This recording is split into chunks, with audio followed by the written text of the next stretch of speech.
What is happening out there, Roto Scouts basketball fans? Welcome to a Wednesday show, gang. Happy hump day. Cujo in the house. Happy hump day. Hope everyone's having a good day. You too, pal. Tizzlemane's here. What's going on, Tiz? Solid little Wednesday, getting ahead of the slate for a change. Nice early start for our show. Plenty of time to talk through our tiny little two-game slate. Another NBA Cup day, nice little concentration of minutes around a couple of guys, or just basically, short rotations for all four teams involved. Only a couple lingering question marks. So we got to deal with a few known unknowns right now, but nothing really. I'm expecting most of the questionables to go. I'd be surprised if Josh Hart didn't play, for example. But a couple key guys like that, for sure, are on that list. So we got a few ins and outs to worry about. But it's a really interesting little slate. Let me pull up the board here. We've got pockets of ownership everywhere. We've got two very different slates from site to site based on some pricing. One really interesting thing that I noted on the FanDuel slate, if you do this, look at our value scores on our top projected players on FanDuel today. I mean, not necessarily all the way down here, but on Cat, Şengün, Brunson, Steph, Freddie VanVleet. Kuminga's a different story from kind of the mid-range, but I feel like our most expensive players on this slate, since there's only two games, are not necessarily juiced up expensive enough. Like these prices wouldn't be inappropriate for any of these players on a full slate. But since there's only two games, the dynamics of this slate are kind of rendering these prices a little bit cheap for this slate, I think. So it's just really interesting on FanDuel looking at that core or that group of stars and making sure you're getting a couple of those guys. And they're obviously coming up quite a bit. Which is really interesting. That just popped out at me while I was waiting for the DraftKings sim to run before. So I had a quick glance at the FanDuel one. I haven't really looked through the DraftKings one. Looks like we've got a very big concentration of shares here, which makes a lot of sense for the two-gamer. Most of the appropriate names. Yeah, it's looking pretty correct. I'm going to lose until I win the millies here. What's going on, buddy? Good to see you. Just going to give it a couple seconds, let some people trickle in. We got about a dozen people here watching right now. Hit the like button. Hit the subscribe. Welcome, fellow humans. Welcome any non-human intelligences who may be joining us for the first time. Welcome to New Jersey. Welcome to Earth. It's nice to meet you. Maybe you've been here all along. It's kind of interesting out there. I don't know. I was talking about it a little bit yesterday, but Pentagon just had a briefing and stated very clearly, not Chinese, not Iranian, not any known adversary, and it's not us. Who does that leave exactly? The Dolphins? Maybe it's the Dolphins. Maybe James Cameron was right in The Abyss. You guys ever seen The Abyss? Maybe James Cameron was right about the NTIs. Maybe. Non-terrestrial intelligence. It's a great movie. Even if you haven't seen it, even if you don't believe any of this crap, which I'm just, vamping about. I'm just kind of kidding. But that's a great movie. Director's cut is really good. Adds a little bit at the end. Makes it really interesting. Anyway, a couple people bailed out, it looks like, while I was talking about the aliens and we didn't get anybody in. What do you guys think that is, though? I'm curious what people think. I have no idea. I haven't seen any yet. My sister saw some, apparently. But, yeah, really, really interesting stuff going on out there. In addition to all the other craziness going on in the world. Anyway, I guess we ought to get into this. Hawks and the Knicks. Knicks are favored by 8 in a home game. 236.5 point total there. Obviously a really good spot for offense. That would be a nice appealing total with those two teams involved. And those two teams have created some pretty decent DFS games in the past. That would be a good targetable total on a full slate. On this slate, I mean, the Knicks are going to be coming up like crazy. Again, just with the squeeze of minutes down to 7 or 8 guys on that team, and then just a few ancillary minutes going to campaign. And with potentially Josh Hart not going, if he doesn't play, that just squeezes those minutes even more. So there's just such a concentration of upside on the Knicks in a good game with a good total where they should be able to score. And then there's a few very solid pieces on the Hawks side that should basically be able to do their thing. The Knicks are not the same defensive team that they were last year so far this year. Part of that has been rim protection, and that's improved significantly in Precious's minutes. And Tibbs really likes Precious. I expect him to continue to have kind of an expanded role. I can see him picking up a few extra minutes if they're just abusing the Knicks inside. So it's really interesting, and there's a couple different directions, like even in their tight concentration of minutes, a guy like Precious might gain a little bit of unexpected ground and become kind of interesting. There's not that many wild cards on the Knicks, though. The other game, Golden State and Houston, looks like a really good game. 2-point spread, 222.5 point total. Couple of solid teams. Not necessarily like Western Conference leaders, but definitely two very solid teams. It'll be interesting to see the impact of the Rockets' defense on Golden State. We're getting a decent amount of Buddy Hield on the FanDuel slate, less so on DraftKings. That's one that's kind of concerning for me. A 24-minute guy who can disappear at times going up against that defense that's good at limiting the outside work. I don't love it, but I do think he's a kind of critical piece of value on the FanDuel slate. But that game's going to produce plays on both sides. It's just outside of our Şengün ownership, outside of the super obvious guys up at the top, what wrinkles can we find in there? Kuminga's coming up as the top-owned player on both sides because he's just kind of effectively cheap for the minutes he's going to play. So there are definitely pieces from that game coming up like crazy. I think the other game is more appealing, but this one could be more competitive. So it depends on what we're looking for. As far as our ins and outs, probable, Trae Young, Karl Anthony Towns, both probable. I expect both of them. Questionables, Bogdan's questionable. Jalen Johnson's questionable. I expect both of them to play. Josh Hart is questionable. Again, I very much expect Josh Hart to play. Andrew Wiggins, Steven Adams, Alperen Şengün, Jayshawn Tate, and Cam Whitmore, all also questionable. Wiggins missed their last one, if memory serves, but seems like he's going to go. Adams is a little bit less important. Would just create a downstream, a couple of minutes, trickle down. Şengün, obviously a monster piece there, and then Tate and Whitmore just kind of odds and ends. Outs, Cody Zeller, Mitch Robinson, DeAnthony Melton, and Moses Moody are all out. And that's it. That brings us back to top of the slate. I'm loser till I win. The Millie says, I need a win, so I'm listening to you for your takes 100%. Hey, appreciate it, buddy. Trying. Absolutely trying. I'm still waiting on, if you weren't here the other day, I think I mentioned it on the show yesterday, but got stuck with a tech support issue on FanDuel over the weekend, and have not been able to get a response from them since Saturday. So I honestly don't even know if I'm going to play tonight. Like, I'm based on the response from their support, I'm just so disappointed. And it's their regular support inbox, and it's the alleged, VIP, MVP rep, whatever the fuck they're called. I'm really, really annoyed at FanDuel right now.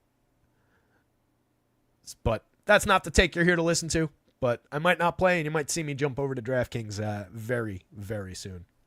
In which case, we'd be talking a little bit less about FanDuel, which, one of the only places that focuses on it, honestly. Oof, buddy, 18 months. I'm gonna lose until I win the Millie. Says I have a broken back, and it's an 18-month recovery. Plays on DK. Yeah, that was just a tangent on my part about FanDuel, but yeesh, sorry to hear about the back, man. I didn't know that. That is a long recovery. Are you like fully laid up for that whole time? Or are you mobile, able to get around and just like slowed down by it? Like what's the actual scenario? That sounds rough. We'll dive in while Millie responds. We got 20 people here hanging out.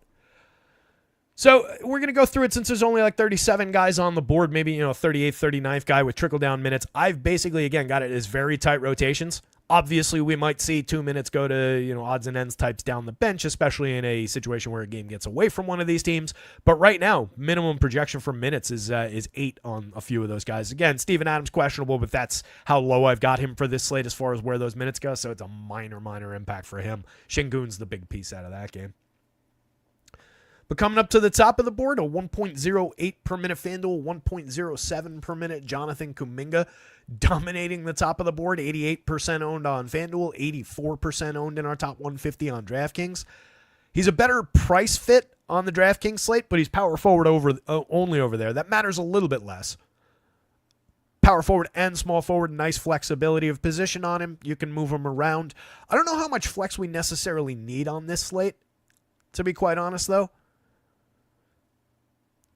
Because, like, point guard for those two, and I'm talking about FanDuel, obviously. Jabari is locked into power forward only. We don't really have a ton of, like, there's those four guys are going to just kind of rotate shares across small forward and power forward, and that's going to eat up a lot of it. You're going to get Jabari in a ton of them. And then the rest of it matters less across the forward spots as far as that flexibility. So I think they'll just fall into, it'll be one of those days if we looked at the lineups where it would be, oh yeah, that guy's here in this one, but he's over there in that one, and that guy switched places with him. And there's just a lot of interchangeable parts. I don't know that the position flex is going to really matter. But Kuminga looks great. 5.4 value score on the FanDuel slate, 613. We are above the field on both sites, but it's not crazy high above the field. He's the most popular guy on both slates. I would think that you would want to be around this territory. You saw the concentration of ownership on a 2-game slate last night with guys owned in, even average plays owned in 50, 60%. So, I mean, you got to get to big shares to gain any ground on the field on any of these plays.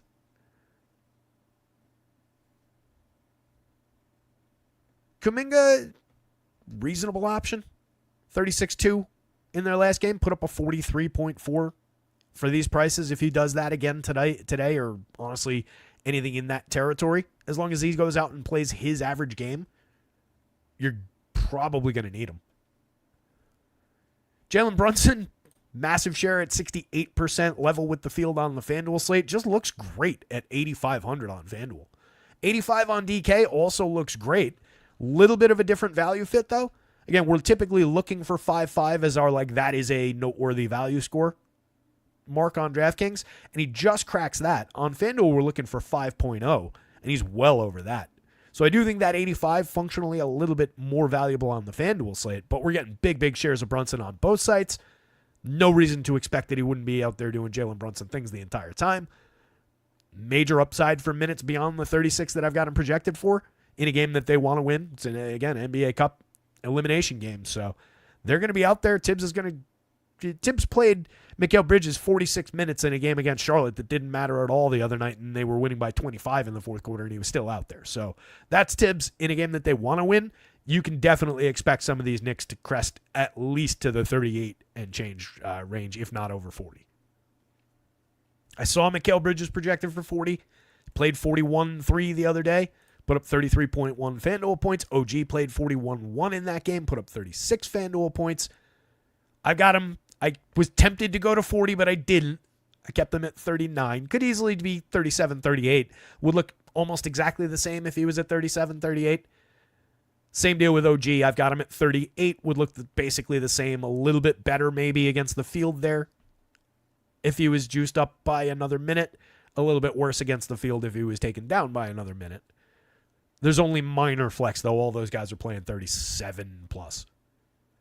On DraftKings, each of those guys came up quite a bit more. Different price fits.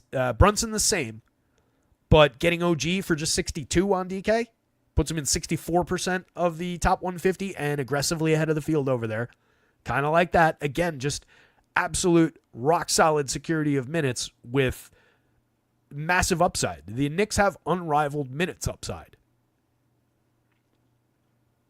So I think there's just tons of to say upside again, idiot. Yeah, go ahead. I think there's tons of potential in getting to a few Knicks in most of your lineups. And you can get a good spread because they all, in the starting group anyway, look pretty damn good. OG's putting up 0.89 per minute for the season. He was on FanDuel, that's 0.91. That's up a tenth of a point over last year's production. But he's seeing more usage as a Knick than he saw in the split year last year. And he's succeeding as an offensive player in addition to being able to rack up defensive stocks, defensive stats.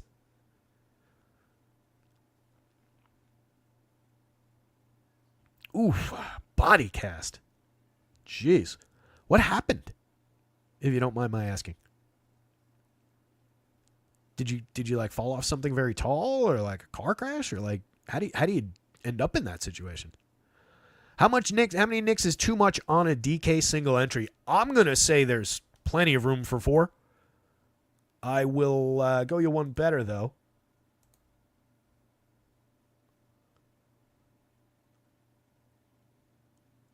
It does look like most of the top performing lineups in the sim that ran for DK have 3. A couple of them have 4. A couple of them have 2. But they've basically all got at least 2. And I would say that the average exposure to Knicks, as I'm scrolling down even the full top 150, is 3.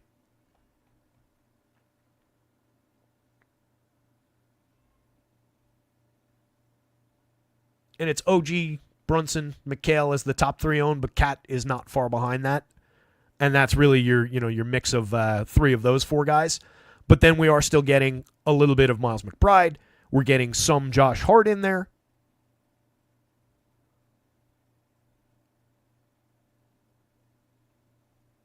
So I think 3 is the fair, that's probably what you want to target answer.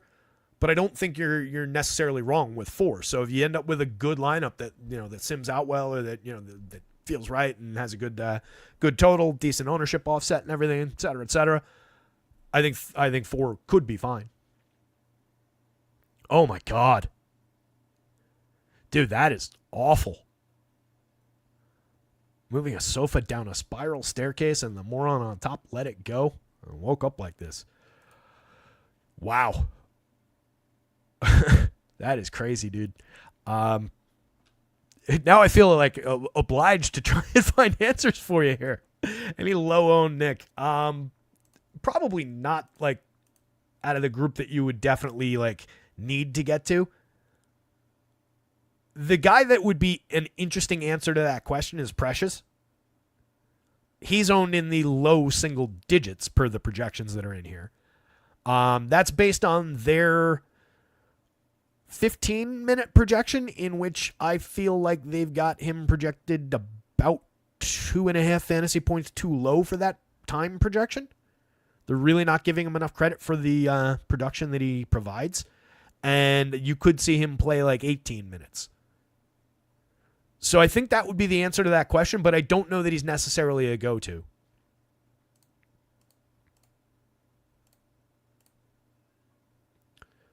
Yeah. See, he didn't come up. But again, that is essentially level with the field. So that's a choice. It's not necessarily something that the sim likes. That's on 17, though. Precious played 16-2 the last time out. But in his 3 games, he's averaged 18-7.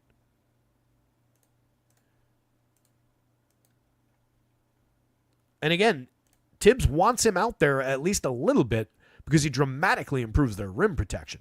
That average was goosed by the 28 minutes that he played in Cat's absence, though. So I think 16-18 is the realistic expectation. But he's essentially a point per minute player. 0.96 on DraftKings so far this year, 0.99 on FanDuel in his limited time, 0.96 on FanDuel last year. He's not a high usage guy, but he can create stocks. He can grab some boards. So I think that would be your wild card Nick, just if you're just looking for purely low ownership. Deuce McBride's here. He hit the board plenty. He's in a quarter of our lineups, a little bit more than a quarter of our lineups on DraftKings. But we got him less than the field for 4,100. Now, if Josh Hart doesn't play, you hit the gas pedal on Deuce McBride. He's going to shoot up in ownership, and he's already popular. But he's the lowest owned Nick right now out of the prime Knicks. Right? It's Precious at the bottom, then it's Deuce. And then everybody else is getting 35% plus. Or sorry, Campaign is the lowest owned. I messed that up. It's Campaign that was at the bottom. He's the lowest non-Precious player, and he's at 1 in 4 in public lineups. Deuce is in dramatically more than that, actually, We are undercutting Deuce by about 14, 15% here. So I think you'd take it up to that level if you get no Josh Hart. I also, though, think that the Josh Hart absence would create an upside of minutes for Precious, because they're more than capable of playing Precious and Cat side by side. Precious, one of them can play the 4. Probably Cat, actually. And that would immediately shoot Precious into the low 20s minute range, if not more. And he would gain crazy ground for 3,600. So that's kind of a watch the Josh Hart situation. Because I don't think we're going to get Tibbs spreading minutes down the bench. It's not his style. No Thursday, or no Wednesday. What is today? Wednesday? No Wednesday news. I'm getting screwed up because all the news on Underdog has been Thursday, Friday news all afternoon. And then like Nurkic practiced today, Wednesday. Their one Wednesday piece of news isn't relevant for Wednesday. So that's kind of the Knicks in a nutshell. But you're going to want basically everybody. Again, it's campaign all the way at the bottom outside of Precious. I actually prefer Precious if I was playing on either of these sites and somebody said you have to choose one of those two guys. I would absolutely take Precious. That's partly because I undercut campaign's minutes a little bit, just because I think Tibbs is going to just shoot those minutes into the top guys. But again, this is everybody who's going to play for the Knicks, barring clearing the bench in a massive blowout.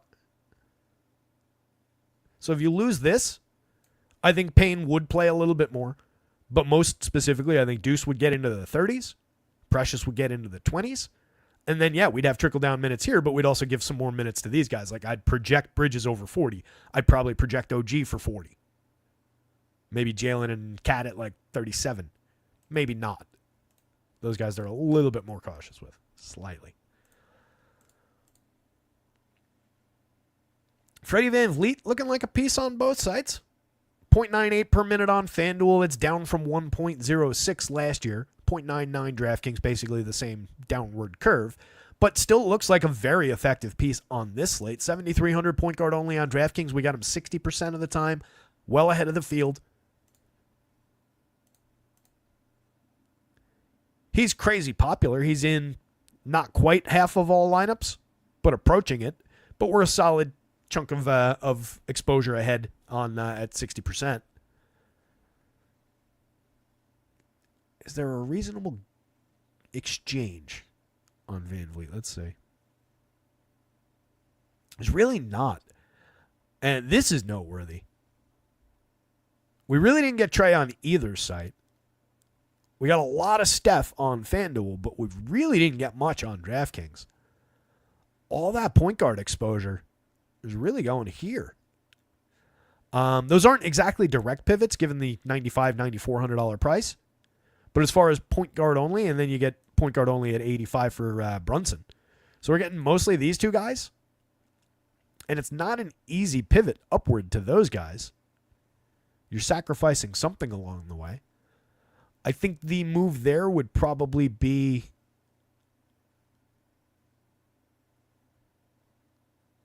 there's not enough savings. I mean, one of the moves would be you'd sacrifice a little bit of Cat at 97 to create some salary, since we're getting him onto the field anyway, and you drop that down maybe to Şengün, but that's not really buying you enough to get from here to one of those guys. You'd need to make another change. You could probably get enough there, though, where you were making that change between, like, $6,000 Mikal Bridges and $4,900 Bogdan, maybe. Something along those lines would be another pivot that could get you that exchange. It's kind of interesting. Steph really doesn't look like Steph's all that owned on the DraftKings slate. Yeah, single-digit ownership for Steph on DK. And Trey a lot more. So Trey is one of the biggest undercuts for us on the DraftKings slate. Not really making value. Again, we're looking for 5.5 value on DraftKings. For 9,400, Trey is coming up pretty short of that mark. He's owned essentially 10 times this number, which isn't for a 2-game slate, like runaway crazy public ownership, but it's significantly more than we got, Trey. So that's just interesting for me for how the point guard position kind of comes together on DraftKings today. All right, these are your point guard eligible players. That's it. So it's mostly there. A little bit going to Deuce McBride. And again, this could improve this play, but he's owned essentially double that. Not quite double that, but approaching. So at worst, these are high-end pivots, even if they don't math out correctly as far as the value goes.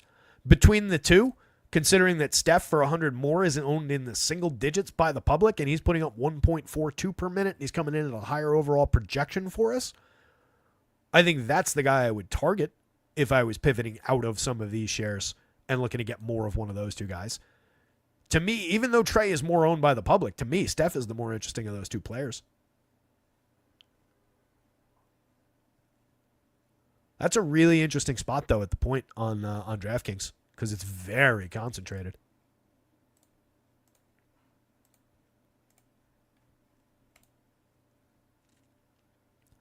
Tari Easton coming up pretty significant, more so on DraftKings, 50% and ahead of the field on him over there, 5,200.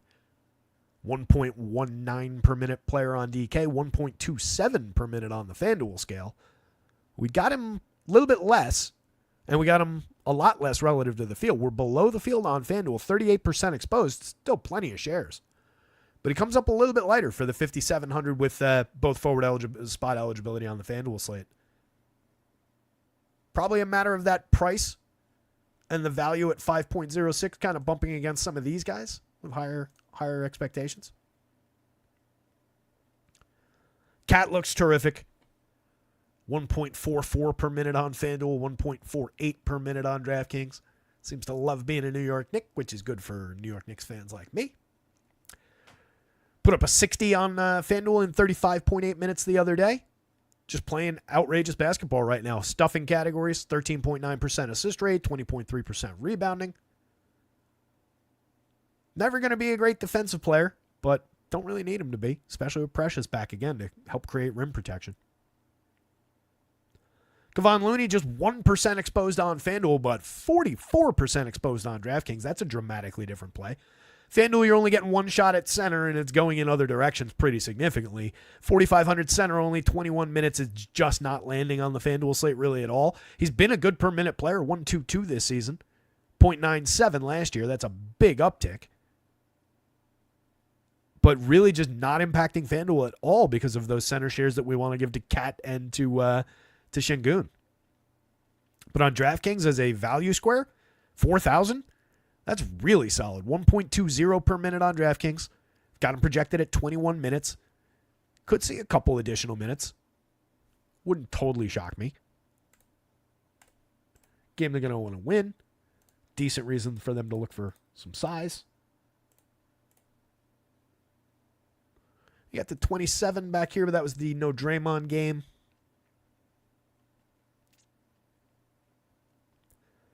$25 in that one. That was also a no Draymond game, though. At worst, I think he could. Sorry, I was looking at the last 5 minutes on the other screen. Suffice to say, he only played extra minutes when Draymond wasn't there, like I was saying. But I think really could only get better looking on DraftKings than he looks right now. So it just looks like a value square. We're a little bit ahead of the field. It's not a dramatic uptick over the field. I think just being with the field is also perfectly fine on a play like that because there's not crazy, he's not projected at like 36 minutes and going to have all the time in the world to get his job done. So if you wanted to come down into the 30s, where's the field at? Yeah, the field's in like the low 30s, so if you wanted to give yourself still a little bit of a position, maybe you drop that down to like 40, 38, somewhere in that territory. Be a little bit more gently above the field and claw some shares back if you're skeptical about Looney. But it's just a price thing. I mean, 4,000, one of the lowest prices for one of the most realistic producers of just enough fantasy points to pay that price off on this slate. Jabari Smith, a lot more comfortable of a play. 33 minutes. 5,500. We got a massive share of him on the FanDuel slate at 76%. He's been playing at 0.81 so far this year. That's on a reduction of about 2.5 points of usage. He was a 0.91 player. That's cost him a tenth of a fantasy point per minute. I expect he continues to take upside and eventually claws it back as time goes on here. In 34 minutes the other day, he put up 32.4 FanDuel points. That's more. That's closer. Quick caveman math. I think that's closer to 0.91. But definitely just an upside play based on where they've got him priced and based on how much he's going to be out there today. 5,300 on DraftKings, power forward and center eligible. We got him 41% of the time, aggressively ahead of the field over there. Looking like a very, very good piece, a 5.5 value score. Dylan Brooks is a guy I'm always happy to leave on the table a little bit for the public, but he's coming up. 58.6% exposed on FanDuel. That is actually below the FanDuel ownership that this ran against. On DraftKings, 38% and a very hard undercut to the field. He's just there for the collision of minutes. And that's about it. Minutes and price, I guess I should have said. 4,600 for just buying 32.5 minutes of minimal fantasy point production is a value fit today. But he's a 0.71 per minute player. 0.68 on FanDuel. Did put up 42.9 in 37 minutes the other day. He is capable of delivering these games. And if he does that today, you're going to absolutely want to have it. So I would plan to be in this kind of territory. But if you're undercutting already, could we take it down to 50? Sure. You'd be a little bit bigger of an undercut to the field there. But he is a good value. He's coming up, even in a just average game of his normal 0.68 per minute kind of production. That makes him just valuable enough that he's not going to burn you with an average performance, and he can create enough fantasy points and collect enough fantasy points to gain a little bit of upside. So, much as I'm always happy to leave him on the table, I think we're going to be there pretty heavy tonight. DraftKings a little bit less so. He's easier to leave behind on DK, given the hard undercut to the field that we're seeing. He's a 5.5 value score. That's appealing, but we do have a lot of those to work with at that position today. So it's just a matter of how you get your value. If you're taking your value here for 4,000 with Kevon Looney, you probably don't need the additional value square at 44 because enough of these guys are just in the mid-range that that's all just going to kind of come together. So I don't know that you need to go double guys on the 4 from this far down. So you could probably undercut him even further, maybe knock that down to 30, maybe even 25, just given how much we're already undercutting the field. I don't mind that. But again, he is a massive piece.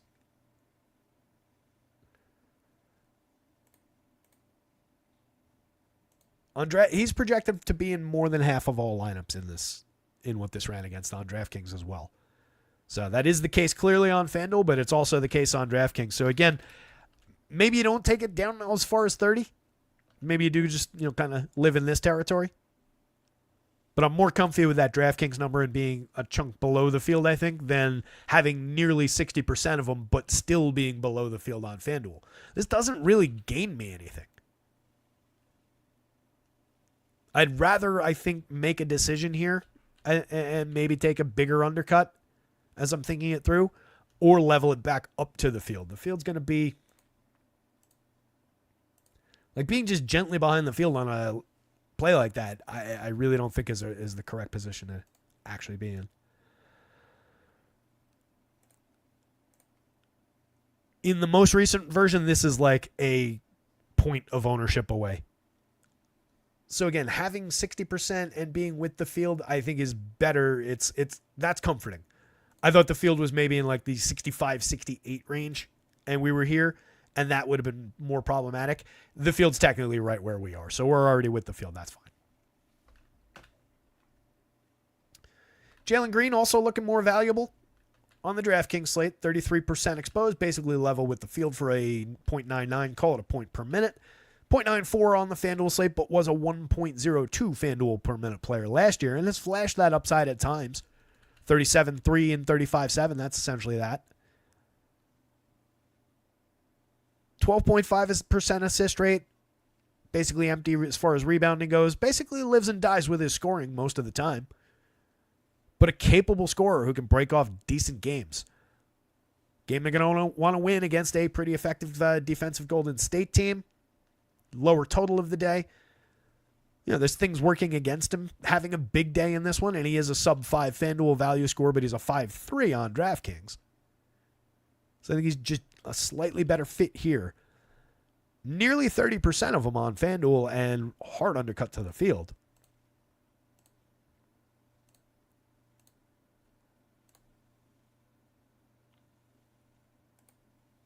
Field's 40 plus.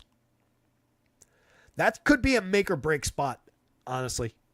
Jalen Green could be a pretty reasonable person to point to as a fairly big inflection point for this slate. Because if he's going to be like 35, 40% owned at that price, that means there's going to be a big chunk of the field that's away from that. So if he goes off, that creates a whole new path for a lot of the field. That's a really interesting inflection point as far as this slate goes. I do think it's probably correct to be below the field if the field's going that nuts for him, because he could put up a lot of empty games along the way as well. But that does make him a interesting volatile tournament play. It's just I'd rather take that kind of a play when the field's not necessarily there, when I can get to at least this kind of angle against the field, if not this kind. But that's interesting. Jalen Green, rather, could be a guy to watch as far as like a slate breaker. If he has an upside 2 standard deviation game, look out. Jalen Johnson, another guy coming up more on DraftKings, 32.6%. I think a lot of this is just created by all the value at those high-priced, high-end guys on FanDuel that are not quite priced high enough.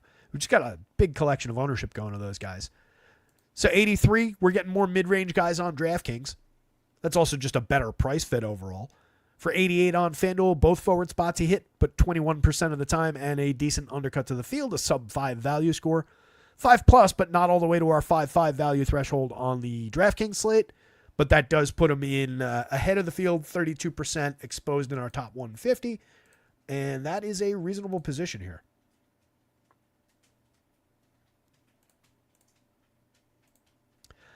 It's come up a little. Oh, wait, no, this is FanDuel. I got to remember to open both these tabs. Hi, Joker.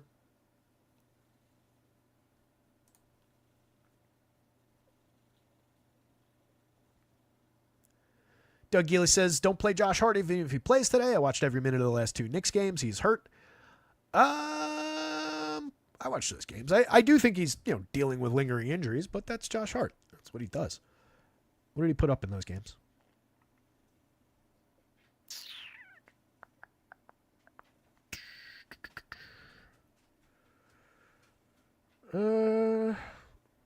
31-7 in 38 minutes against Detroit, 22-3 in 31 minutes. That's a disaster. So, yeah, if he gives you that kind of return for 31 minutes, but that's also light minutes-wise in that last game against Toronto. But yeah, I mean, there's an obvious impact, but if he's out there, you just basically have to expect that he's going to play 38 minutes, and even in a mediocre day, I do think that there's upside there. Michael Knack points out that it's a Kongwu's birthday today. Happy birthday to him.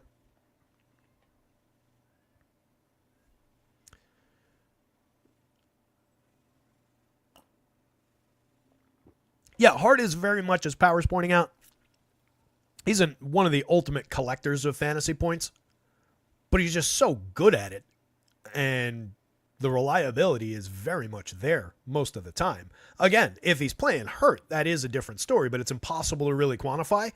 I will point out, though, that out of all those Knicks, with no manipulation whatsoever on my part, we're already a hard undercut to Josh Hart at 20% on FanDuel, and we're just 12% exposed to him for 7,100 on DraftKings.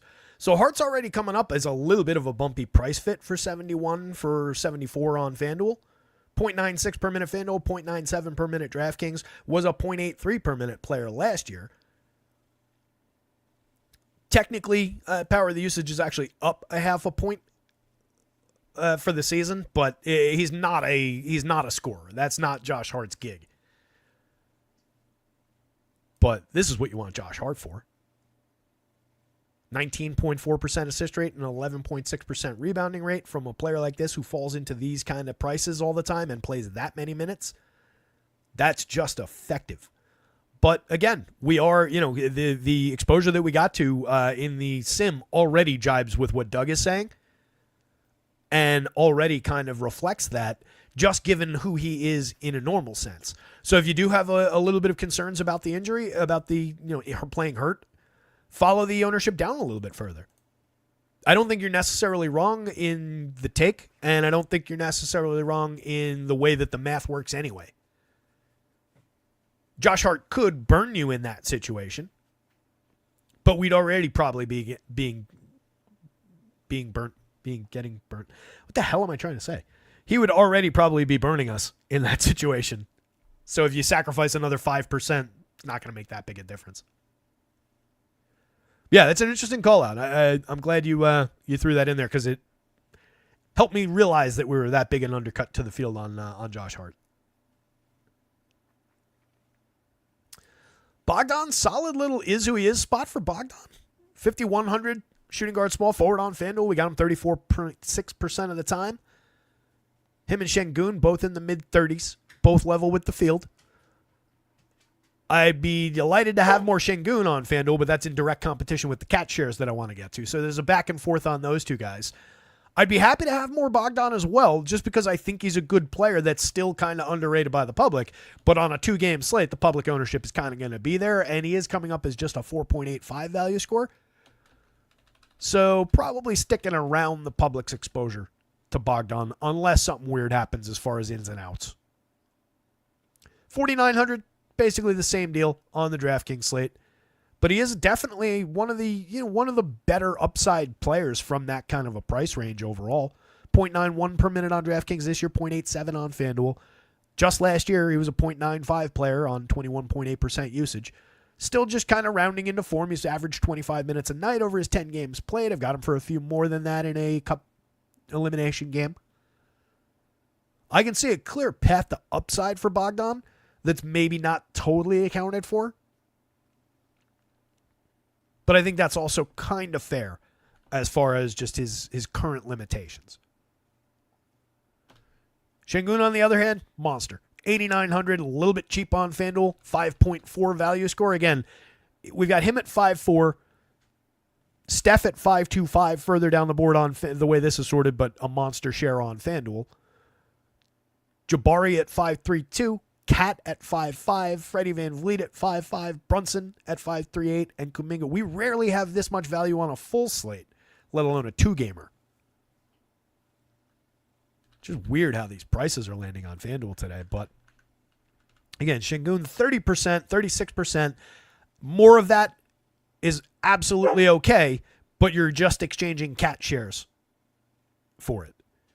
So we've got 57% cat. We've got 34.6% or 36.6% Şengün. Among all our center-eligible players at FanDuel, there's 32% of Draymond, and I can pretty much guarantee you that those are all going to the power forward spot because that's, 94%? And then we've got 5% of Clint Capella, and that's 100%. So anybody center and power forward eligible on FanDuel today just drops into power forward. And your basic choice is, do I want Şengün or do I want Cat? And they're both coming up significantly. So every additional share you take of Şengün, you're basically just trimming a share of Cat. Those guys work in tandem today. And I think that's correct. I think that's exactly where that ownership should be going. Could you find maybe a little bit of sneaky value going to a Capella play? Maybe. Same deal with Okongwu on the other side, the birthday boy? Maybe. Between the two, in 24 minutes apiece, and the even split of minutes, I do have Capella showing quite a bit more value as a 1.21 per minute player this year and last year. Okongwu's up a little bit over his production for the full year last year at 1.04 on the FanDuel scale, 1.02 on DraftKings. But it's not quite the rate at which Capella accrues fantasy points. That said, they swing back and forth pretty dramatically. Just last game, 25 minutes for Okongwu, 19 for Capella, 28 points for Okongwu, 22 for Capella. So, a little give and take between those two guys, but you're making a pretty major minutes sacrifice, and you're making a pretty major ceiling sacrifice if you go to either of those guys ahead of either of these guys at center. The fact that Okongwu's got power forward eligibility does make him a little bit interesting because you can get, maybe goose that up to 5-10% and take the shot. If you're just looking for low-owned curveballs to differentiate lineups, he would be at least a little effective in the power forward role there. I don't know how much of this Capella shares I really even want. I think I would just take those 5% and drop them into Şengün shares.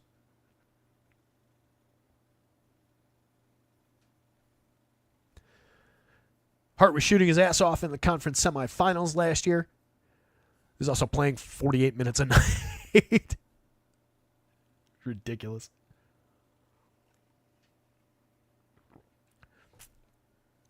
My buddy Lou texted on our group chat. He's a big Celtics fan. There's a couple of Sixers fans in there, so we've been mocking Embiid all along. And Louis sent out a thing with the Knicks recent minutes totals. They're not going to be fresh come the playoffs. They don't care about being fresh. These guys actually like playing basketball. They want to be out there that much. Mikal Bridges hasn't missed a game since high school. Yeah, Tibbs is trying to break that streak, but it's going to be fun to watch. It has been fun to watch. The hell am I sorted by? Getting back to the full board. What are you so crazy about? Is it because the cat's locked up? I know he's in the bathroom. I know. I locked him in there myself. So we talked about Steph and Trey. And we skipped over a couple of these guys, though. Where were we? Like Şengün? Buddy's... all right, so I started the show by mentioning Buddy Hield, and I continue to think that that's a little bit problematic. He's in half of all of our lineups. That is decently ahead of the field on the FanDuel slate. On DraftKings, 28%, gently above the field. I'd much rather be here on a player like Buddy, I think, than here. But this does look like a more advantageous position. So, like, in my, bias, in my just like, Buddy Hield of it, I'd rather be here. But this is the sim-based, much better position. So, 4,400 on FanDuel, I do think you want him quite a bit. 0.97 per minute on 21.8% usage, up a little bit in both categories from last year. So, 1.03 per minute player on DraftKings does give you good scoring value. But again, Buddy's another guy who's just so scoring dependent. And with the way that team's going to lock down the three, it's going to be really difficult. Did put up 42.8 and 34.6 minutes the other day. More than capable of breaking that game off. Should play upside beyond the 24 minutes, let's say. If Steph doesn't go, there's even more upside there. Buddy. Yep, Gofi says it. Buddy. But yeah, I do think you want him. And I think there's, he's another guy that I think there's just upward trajectory from here, assuming the shot's falling. If he's not scoring, it's not going to matter at all. 4,500 on DraftKings, he is a piece, but there are a lot of replicable pieces, so he's easier to get away from on the DraftKings slate. But you are going to want him, and we are, again, gently above the field there. Deuce is a player who can provide value at 4,200, just kind of in an is who he is spot. We got him 25% and a hard undercut to the field on FanDuel, 26% and a fairly hard undercut to the field on DraftKings. I do think that's one guy that is, reasonable to sacrifice to the DFS gods and let the field have him in a quarter of your lineups, let the field have him a little bit more, unless Josh Hart doesn't play. Or if you think that Josh Hart maybe only plays 31 minutes again, because then there's just a ramp for Deuce McBride to play more. I do think that also impacts Precious, as I was saying earlier. So in that scenario, you kick up the McBride ownership. But he's already massively exposed to the field. He's in like 40% of lineups for the field. Just because he's a good value square, but 0.83 per minute on DraftKings, 0.81 on FanDuel. He's a low usage guy. He's a very good player. He's a good defender. He can knock down threes. But he's not like an elite DFS performer. He's not priced like one. He doesn't need to be for 4,200, 4,100. But the way that the field's going to him, I think is a little inappropriate. 4.82 value score FanDuel, 4.92 on DraftKings with all these value marks on the board. I don't know that he's our best discount guy as far as playing. We're getting him in nearly a quarter of all lineups. Shooting 42.6%, but not really taking a ton of threes. 5 a game for a bench player is good volume. But But if he crests 30 minutes, that's where the additional upside comes from, because he's going to take an additional handful of shots. And he is, again, a good 3-point shooter. So the more he plays, the more you gain ground, and especially at that price. But for me right now, I think it's don't get too crazy about him until or unless you know that he's going to not have Josh Hart there. Okongwu, again, on FanDuel, I think you're just going for a few power forward curveballs with him, but he could be reasonable in that role. On DraftKings, as a center for 4,700, we did get him nearly 15%, essentially level with the field. It's a lot easier to mix and match those pieces among the bigs on the DraftKings slate, just given the util spot, given the the forward mix and match forward spot. So it makes sense that we're getting more Okongwu over there. Again, though, just the limitations of that essentially direct split of minutes. There's a somewhat artificial cap, even on a good day. Sometimes they're just topping out 28, 30, 35 fantasy points and giving you, yeah, that was good. I'm not upset I had him, but that's why I came in 237th place instead of first, Hart, I think we've exhausted at this point, but just once again, we are under the field on both while being significantly exposed to him. 1-5 on FanDuel, 12% on DraftKings. Gary Payton, not at all a piece on the FanDuel slate for 3,900. We got him once in 150 lineups, and the field's probably, even though we're a hard undercut to the field's probably in the single digits over there. On DraftKings, he's only 3,300. He's a small forward on DraftKings. He's eligible at both guard spots on FanDuel. I think that's just a better price and position fit on the DK slate. 12%. Level with the field. He's not necessarily a great value. 4.6 value score in 18 minutes of 0.89 per minute action. Doesn't really shoot him through the roof. But I do think a little bit as a mix and match guy, as a differentiator for lineups on a 2-game slate, yeah, I think that makes sense. If a guy like Wiggins doesn't play, I said Steph before, it's Wiggins who's questionable. There could be just a downstream impact on this team where everybody plays a handful of minutes. So he could benefit a little bit there. But right now, DK just looks like a cheap square that you could book into lineups, and the field's not going nuts for it. So that is one that you could keep in your pocket as far as all right, how can I create a little bit of value? I'm here. I'm stuck with my Dylan Brooks share, and I really, really want to be able to buy OG Anunoby, a Freddie Van Vliet in this lineup. But I'm stuck at this share at small forward. How can I get out of that? Remember that you've got an $1,100 discount from that Dylan Brooks play for a not dissimilar guy. The minutes are dramatically different, but the projection is not that crazy far off for the minutes difference and for the price difference. So I think that's a reasonable enough, it's not going to show in the value score, right? 5.5 versus a 4.6. But that is a reasonable enough pivot given that the field's not there to just differentiate that lineup for popularity, combinations, and to be able to buy that upgrade from whoever, your hypothetical was there. So I think it's at least an interesting one to bear in mind on DraftKings. On FanDuel, that doesn't exist. Amin Thompson, 10% exposed on FanDuel, a little bit below the field. Another guy from Houston, though, that, reasonable performer, 1.03 per minute this season, 1.14 last year, was better last year. Played 39 minutes the other day, put up better than a fantasy point per minute, though. You get that kind of performance, that kind of output. That's obviously bananas value with these prices. 28 to 32-ish minutes, I think, is realistic. On DraftKings for 63, we really didn't get him. A 4.65 value score over there. He's only a 4.69 on FanDuel, but again, that's closer to our mark for value. But not coming up like a critical piece on either slate. Just looks like a reasonable mid-range differentiator type. Where, if you're swapping for shares of, Jalen Green on the same team, let's say. I think that's reasonable. But that's really all he is kind of a mixer. Capella we've talked about. So again, Steph also going to potentially be impacted by that Houston defense, but out of everybody, I think Steph's going to be the guy that has the least problem with it. It's been a 1.34 per minute player so far this year on FanDuel, 1.42 on DraftKings. Got him right in that territory today. 52% exposed on FanDuel and well ahead of the field for only 8,600. It's just I mean, look at the price difference across sites. He's 95 on DraftKings. He's 86 on FanDuel. That's bonkers. 3% exposed on DraftKings, below the field, but again, between him and Trey, I think he's the more interesting guy.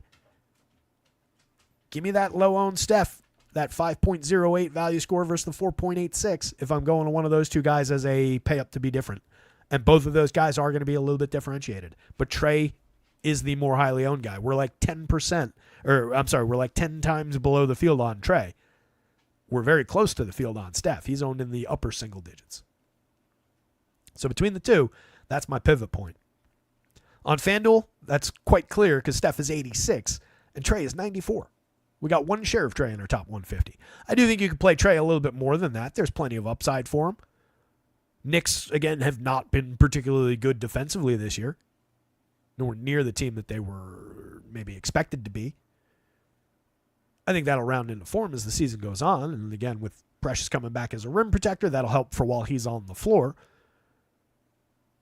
But Trey should be able to find his buckets against this version of the Knicks. It's just that value doesn't really work with, that right there and then alternatives up here. Just a weird price fit for Trey today. Draymond just a little bit below the field on FanDuel, 32% exposed though. Didn't really get him on DraftKings. We're into the territory we're talking about different site-to-site plays. So it's both Draymond and Wiggins. If Wiggins plays, 40. I didn't realize it was so close to the microphone there. Distracted by the damn dog who's still down over here. 44% exposed to Wiggins on FanDuel. 1% exposed to Wiggins on DraftKings. Same deal with Draymond. So they're both much better pieces on the FanDuel slate. It's a little bit of a price difference. 63 versus 67 for Draymond. 61 versus 66 for Wiggins. Two effective, very, not high-end, but very realistic quality NBA players for a very fair price on FanDuel where, you're getting... Is Josh Hart necessarily better at 7,400? His minutes are, sure.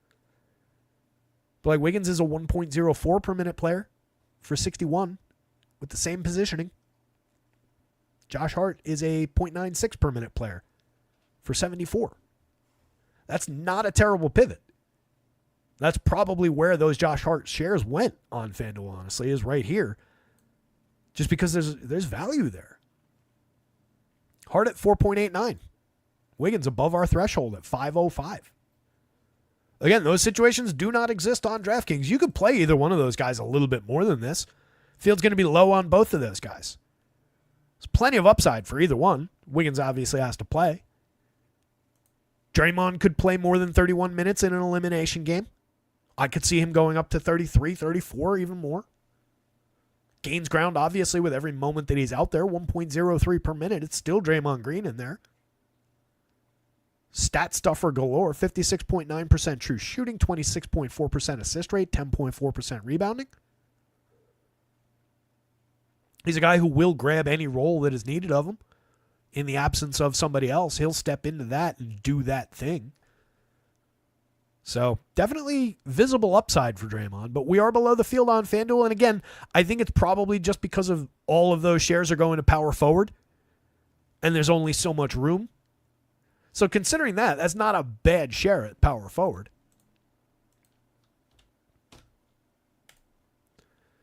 But like that's our power forward eligible distribution on FanDuel. We've got a massive chunk of it going to power forward Jabari Smith, who's power forward only. Everybody else at the position has multi-position. These guys, where you get them, will not fall at center. They'll fall at power forward. But you probably get a decent amount of spread across small forward. Remember, I was talking about this at the beginning of the show, where if you want more Draymond, you could probably move guys off power forward into small forward in those lineups and get more Draymond in your power forward spot. You do have the alternative of bypassing the Cat and Şengün shares and putting him at center, of course, and then continuing your build with these guys. I think that would be a highly differentiated approach, but I think it would offset you pretty dramatically from like your, heavy air quotes, optimal lineup.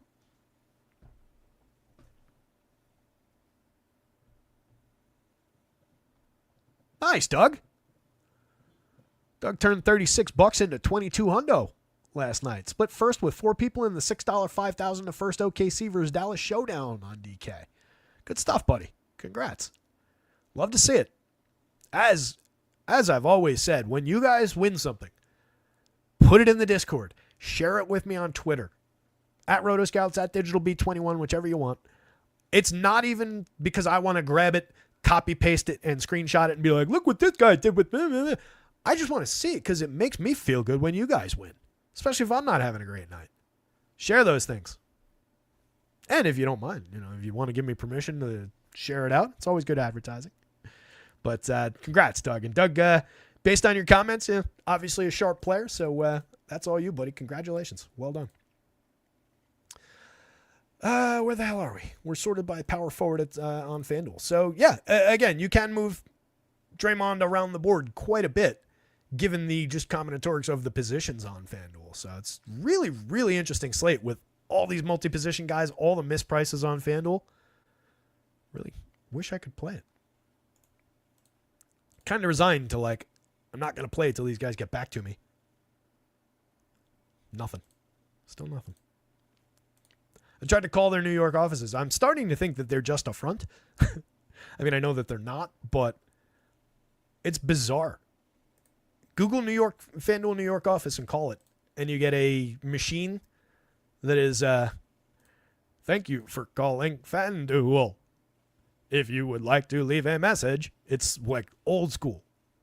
And the only choices are leave a message or ring the front desk. And if you ring the front desk, it rings 15 times and then hangs up on you and nobody picks up. And I called multiple times. I don't know that anybody actually works in the New York office anymore. I don't know that my guy Dominic Sindoni works for FanDuel anymore. Literally the same guy. Remember multiple times how I've said haven't heard from anybody as far as a VIP rep over there since before the pandemic, since 2019. Turns out it's the same dude who used to email me back then. At least according to what they told me in the customer support responses. Weird shit going on. Anyway, what else you guys want to talk about? I mean, we got little time, but we're mostly through all these different player breakdowns. Everybody else on this slate, onesie, twosie shares at most. 2% of DeAndre Hunter, that's below the field. We didn't get any Podziemski, Risache, Lindy Waters. You can mix and match your way to a few of those guys, though. Those will be low-owned differentiators. We're talking about mid-20s type minutes outside of for everybody outside of DeAndre Hunter in that group. No Wiggins, Podziemski could definitely see a little bit of an uptick. I think he would get more valuable. 4,800 point guard shooting guard on DraftKings. 5,200 shooting guard small forward on FanDuel. 0.85 per minute on the FanDuel scale. 0.86 on DraftKings. We did get him a little bit on DK. We also got a little bit of Risache. We got a little one share of Lindy Waters for 3,500. Another guy could be an interesting mixer. This is one that I do think is loosely interesting. 17 minutes, though. I projected him for instinct said 16. And then I said, well, I kind of want to reflect the upside a little bit, but I didn't obviously want to give him 20. And I stopped short of landing him at the full 18. I think he's going to play 18. I think Tibbs is going to want that rim protection in there. I think we'll see them side by side. Especially if Hart doesn't play. That becomes a different story if Hart doesn't play. Because, again, I don't have the other guys in it, but it is highly unlikely, even with no Josh Hart, that any of the other guys hit the court. Maybe Sims gets a couple minutes in that scenario. He'd be the guy that I would project for a few, assuming Precious picks up many. Wouldn't give anything to Kolek, Ryan, any of these other guys. Mitch out till late January now, apparently, per Shams.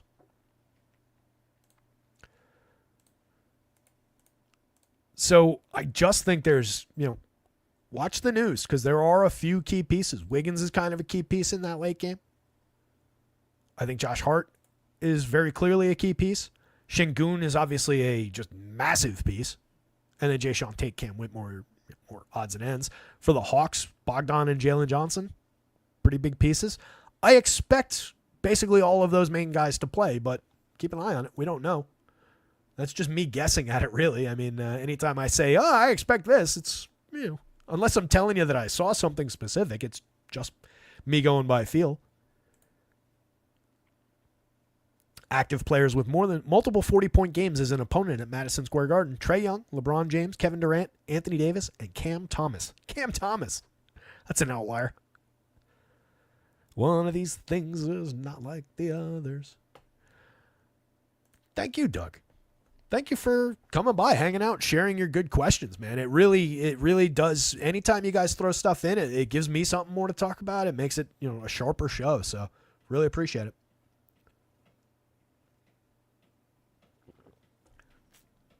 A little after 5 o'clock. I can pull up some of these lineups real quick. I think I still got that. Yeah.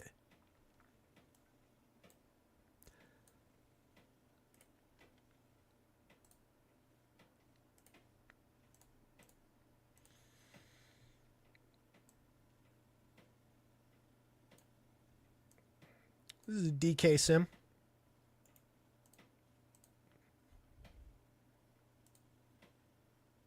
Sims courtesy of our guys over at acemine.io. As always, that's what this site is.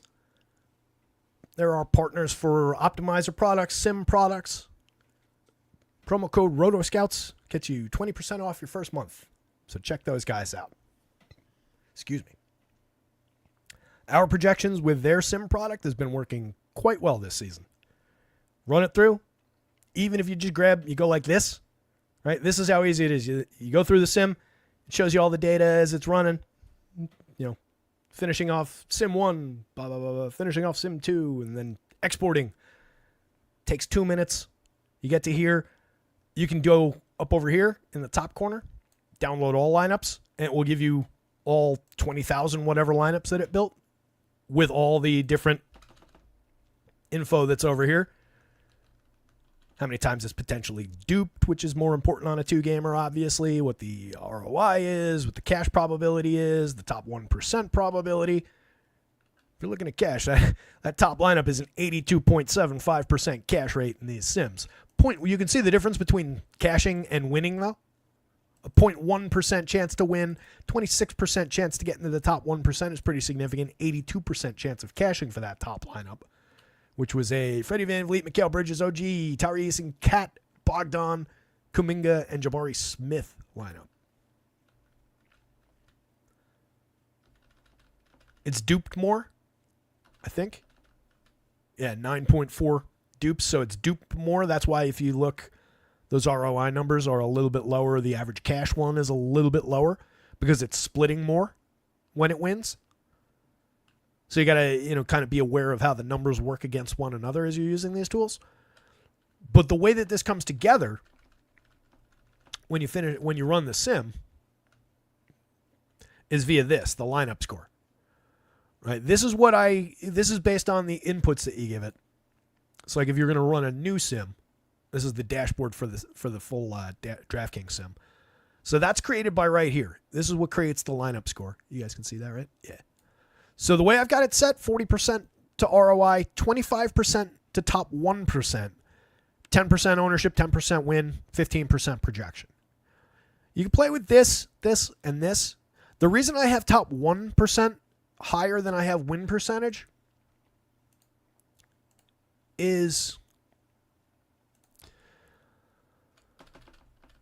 once you get into win, look how many of these are just like 0.1, 0.11, 0.1, obviously there are some that stand out, but you get very quickly into like a bunch of 0.06s, a bunch of 0.05s, a bunch of 0.9s, and they're all essentially the same. Where with top 1, there's a little bit more differentiation between these things for it to score against. So I think there's better just true scoring ability against the top 1%. Maybe if I had bigger decimal ranges to work with on win percent, you could get into it. But there's very little difference between the win percent ranges. There is more significant difference between the top ones. And like we've been saying all along, as long as you're putting multiple lineups into the top 1% a few times a week, you're going to get there. That's how this works. Tons of Jalen Brunson and Freddie VanVleet at the point, which we saw reflects our sim results pretty accurately. Cat, Şengün, Looney, all of this aligns very well with what we were looking at because that's what this was based on, or vice versa. But just to give you guys an idea of some of the overall constructions.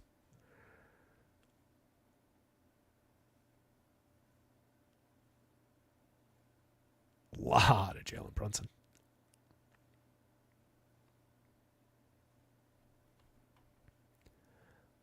This was also where I was looking before when we were talking about how many Knicks you want, right? Remember I was saying it's mostly threes? Like, look at all the NYK threes as our primary stack and secondary stack, obviously, as well. We do have a bunch of Knick twos. We've got a few Knick fours, but it's mostly threes, right? It's just the eyeball test overall. Oh, actually, I never really go to this. There you go.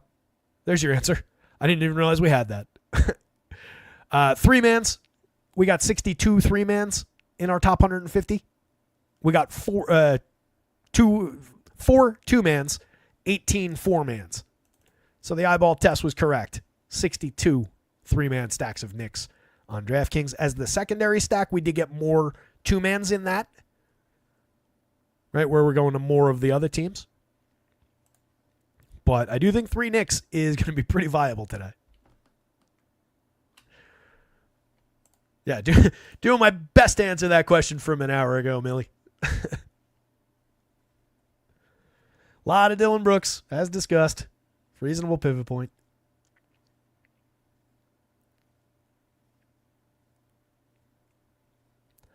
Nothing really leaps out that's noteworthy about the constructions just because there's, you know, if that guy didn't land here, he lands there. It's just one of those days with a two-gamer, so it's not really even worth going through like, I think there's spent here. I think there's not enough dynamics to the slate that way. It's more about just which guys can you get together with one another than anything else. FanDuel, same deal. Nothing special about the where guys are falling so much as the combinations of the players. What I do want to see is how far down the board do we have to go to find a lineup that doesn't have either Cat or Şengün at the center. I suspect it's away. There's a Capella, not too far. It's like, what, 40 lineups down? 35, 40? And again, I mean, you can go all the way to the bottom of your 150 here and grab that lineup, and it's very competitive. Oh, what I was saying before, too, by the way, if you're in an awful hurry trying to get lineups out of here, right there, so that you don't have to download all this and then sort it to your top lineup scores and everything. This export 150 entries will be your top 150 entries sorted by your lineup score. So you can just go bang right there and you've got it formatted for FanDuel. So nice little tool the guys put together over there. So just again, reinforcing just Cat Şengün up and down that center spot with only drips and drabs of everybody else. I wonder if we ended up with any Draymond. Oh, no, we didn't because we had 100% at center only. So as discussed during the show earlier, everybody on FanDuel who has power forward and center eligibility lands at power forward. Only the center only guys are getting shares of center only, and it's almost exclusively Cat and Şengün. Minor room for the Capellas of the world.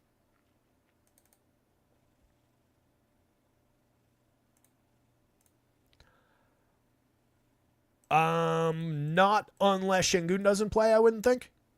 I have Jock Landale projected for 0 minutes. If Şengün doesn't play, that situation changes. But I wouldn't expect him to be like massively valuable. He's not even on the board here though, because I didn't give him any minutes.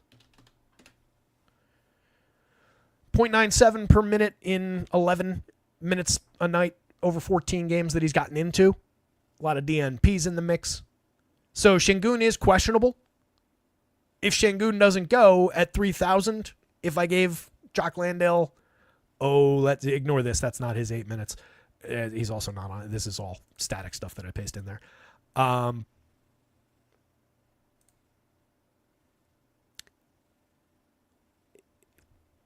Yeah, he would gain ground because he's only 3,000 on DraftKings. I don't think he'd hit the board at all on FanDuel because he'd be blocked off from the center spot. If you get no Steven Adams and no Şengün, then you've got a different story on your hands. That could get interesting.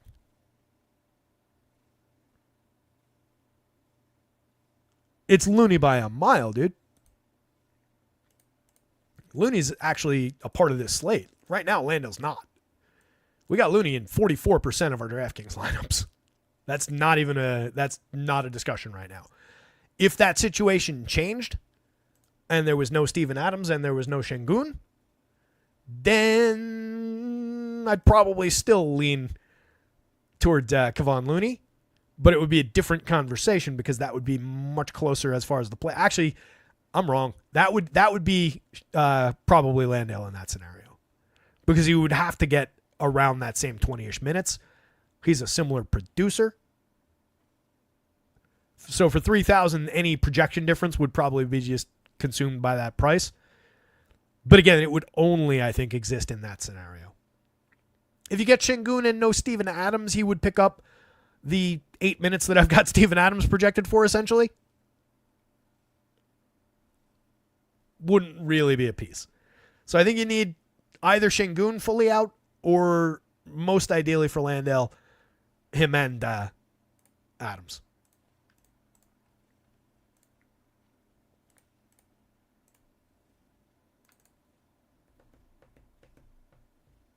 Sorry, my pain meds are too strong. No, dude. No, always worth asking the question, buddy. And yeah, again, that is, that's why I was like 22, 21, 22, because I do agree that like they'll pivot minutes around most of those, smaller guys and work small. So that's why I wasn't like, yeah, he would get 30 minutes and become the play of the day in that scenario. But for 3,000, yeah, if he hits the board in any way as far as like gains of projection, let's say, regardless of who ends up sitting, not. By the way, I do have minutes are on the projections now, as is a number for standard deviation for you guys to use in Sims. I added that yesterday, I think. So if you see me give him any minutes, he'll gain more ground than he had with no minutes. But I think you would want to target like 15, 16, which would also be essentially his projection because he's around a point per minute. So if you see him crest like 15 or 16 DraftKings points for 3,000, he'd be a play. He'd be a reasonable play. If you see him higher than that, which I wouldn't project him for, he would just gain more and more ground because he's only 3,000. But I think that's a reasonable point to jump off. We've been on for hour 17 and change. 45 people here hanging out. Hit the like and subscribe if you get a chance. Like button helps. Subscribe button helps you know when these shows go live. They're very, very very valuable. What an asshole. They're very, very variable as far as what time they start. Hopefully they're valuable too. So if you find them valuable, hit the subscribe button. Is Amen okay today straight up? Yeah, we were getting some Amen. Definitely touched on him in there somewhere. He was lower than some of the other guys, but 9% level with the field. That's a reasonable guy for just a kind of a differentiator. It's very much an is who he is kind of a spot for Amen. He's not, particularly standout for price or anything like that, but he's a solid 1 per minute player. Reasonable expectations of 28 minutes within an elimination game. Upside for more. Played 39 the other day and put up a 40. So yeah. He's an absolutely fine play as a, not noteworthy, but perfectly fine if he's in that lineup. And not as many people are going to have him as will have a lot of these other dudes. So, yeah, if you have Amen in the single digits versus like a Jalen Green from the same team at 65, 200 more at shooting guard, and we're getting level with the field on 30% of Jalen Green, if you're building one lineup, that's not an unreasonable pivot point. So, yeah. I think you're good there. With that in mind, guys, let me jump off of here. I'll run an update, see what's changed, what hasn't changed, and what we still have to deal with. And any questions, anything like that, jump into the Discord. Let me drop a link to the Discord for anybody who doesn't have it.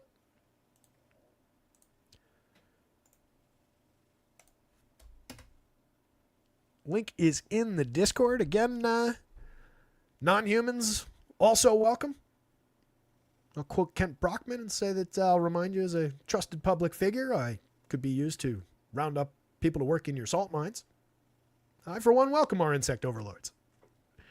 Hopefully you guys know what I'm talking about. Good Simpsons. Back in the day. Anyway, that brings us to the end for once, guys. Thank you, Doug. Thank you, Cujo. Thank you, Millie, and everybody else out there. Participate in the chat, guys. Dive in. Questions feed the show. Definitely helps. Appreciate every single one of you, though, whether you talked in chat or not. Appreciate everybody who's signed up for subscriptions, which I haven't honestly mentioned this entire show. Plug-free show for more than an hour. Rotoscouts.com. Everything is under $1 a day for access to all of it. Not per sport, not for a piece of this, but no access to that. Across the board, under $1 a day, weekly, monthly, quarterly plans available. Right now we're running NBA, NFL, and NHL, every main slate. NFL, we're running every showdown slate as well. Check it out. Go give it a look. Under $7 gets you from today to next Wednesday. Includes the main slate for football over the weekend. You're not going to find a better deal out there in the industry. I'm confident about that. I will see you guys very soon. Good luck out there tonight. Somebody go win something. We'll see you tomorrow.